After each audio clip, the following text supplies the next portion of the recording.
Birdies.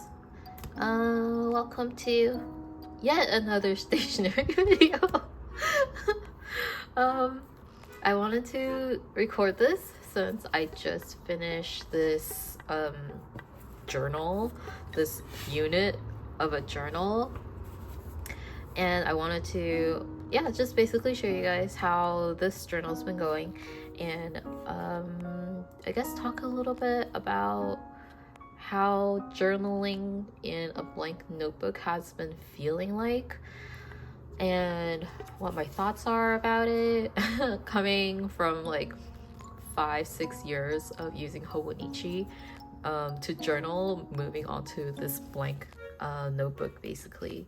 So I think what I'll do is just do mostly silent flipping with a little bit of commentary.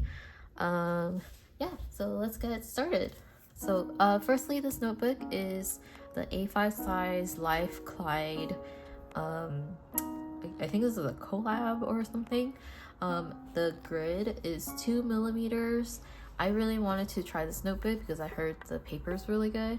I think overall it's pretty good, but there's certain times where I use certain fountain pen inks that it seemed to like not feather per se, but it's spread a little bit more than I liked. But I think that's almost because I use TRP a lot where it doesn't spread but sits.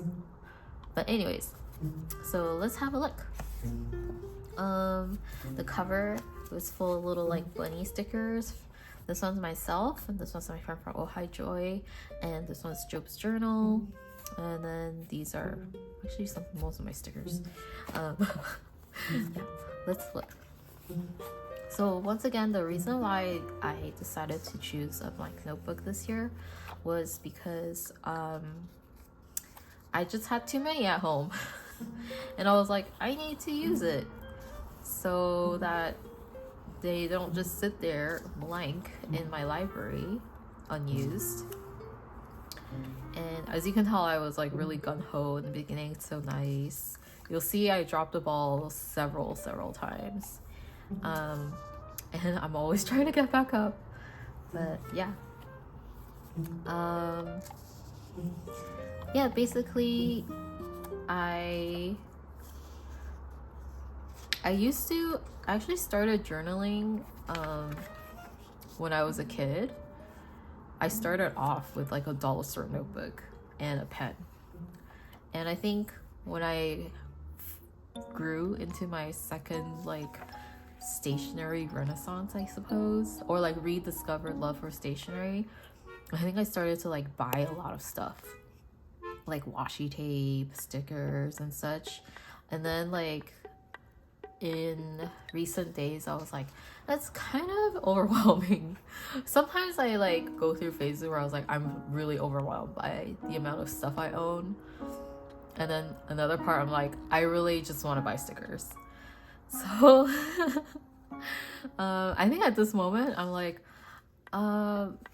having so many things is almost, how to say, not conducive to journaling for me. Anyways, I'm speaking for me myself, because I know a lot of people enjoy doing their like collage journals, and no shame on that, but I'm really talking about myself. So I think one of my goals going back to a blank notebook was to use all those things on top of like reigniting this like, I guess like remembrance that journaling is really pen and paper. You don't really need extra stuff. So this was my valiant attempt at using a blank notebook. And I think what I enjoyed about this was exploring different layouts. And also like having space to just collage. So like sometimes I have a lot of ephemera like this, and then I was just like, I want to stick on my page, but A6 is too small, or like A5, I'm like, this is already filling a whole space. So this part was really fun for me, like not having blank space, but being able to use blank space when I need it. I don't know if that makes sense, but yeah. So did I reach my goal of journaling in a blank notebook? Yes and no. I think what was successful was like being able to put to words like my entries in like cute layouts here and there. But what I really like myself to do is apply more into doodling my daily happenings, because for me that is a lot of work, but it brings a lot to the journal entry. I think this is okay for me. Like, I drew these little fish that Karen and I went to hunt for. But there's like these entries where I didn't have time to write at all, and it's fine. And actually I think it looks okay because it wasn't like a very like strict structure, you know. I think this one looks fine. It's just disappointing that when it's undated, I kind of let myself go a little bit. So yeah, I don't know. There's like pros and cons. I think overall I enjoy doing this again, like doing a blank layout. What I really want to push myself doing is like do a lot more artwork in my journaling, which I have been steadily declining to do over the years. But I'm really hoping to like pick it up again, or like just keep trying, you know. Sometimes it doesn't work out, but you just gotta keep trying. At least it's something that is important to me and I want to try. So yeah, here I definitely pre-decorated, but didn't have time to journal, and obviously I don't remember what happened to those days. But oh yeah, this one so cute. This is last year's Hobonichi. I covered the address. This one, no. Okay, so yeah, I think, well, I'm gonna continue doing this for the rest of the year of 2023. Will I continue to do this in 2024? I still have time to decide.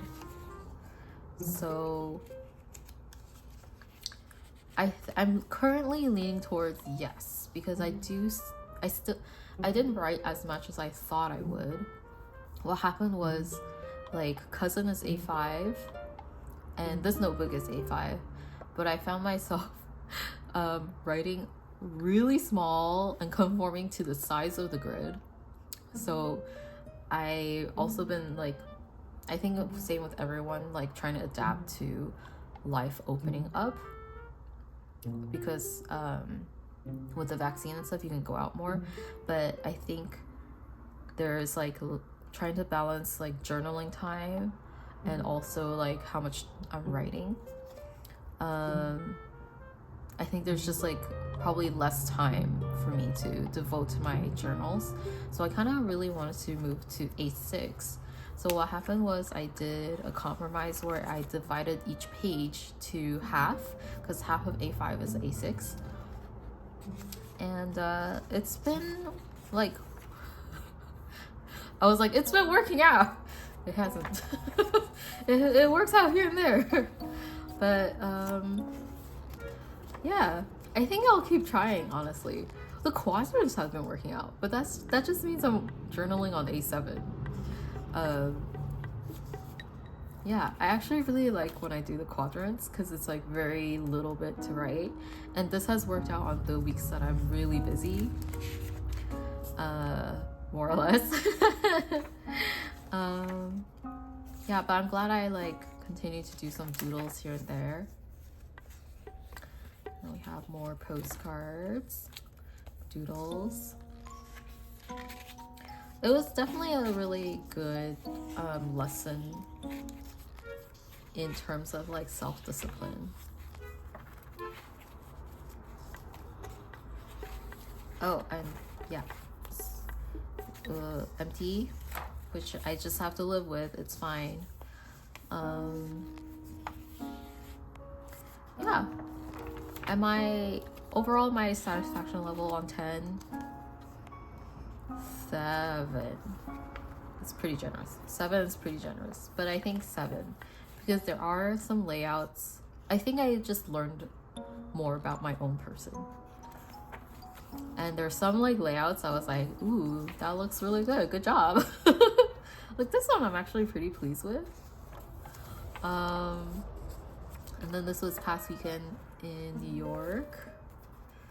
This is Pokemon Koge. I love like having this opportunity to like paste all the little pamphlet stuff. And this is actually pages from my passport journal that I ripped out, that I cut out to paste into this. This is my New York journals from last week, my New York notes. So, Komonichi and stuff, and that's pretty much where I end the journal. So what is this back part, you ask? It's mostly ephemera and postcards that I've received, and I decided to just stick them into the back area. And then like more like random little pamphlets that I didn't have the heart to throw out, so I'll just stick them in here. Yoseka orders. Hobie, Metro card, Trader Joe's stickers, stamps, more stickers. Yeah, basically this is the journal from January to August. I have a strategy for my next one. I'm gonna still try to I'm still gonna use an A5, but what I'm gonna do is try to journal on one side only and divide it into an A6. So that is my spoiler for my next journal flip through. So stay tuned, maybe, if you want. But I hope this flip through is interesting for you and maybe like gave you some ideas of how you can I guess journal with the bare minimum, or like journal without a layout. And I will see you guys soon again. Bye.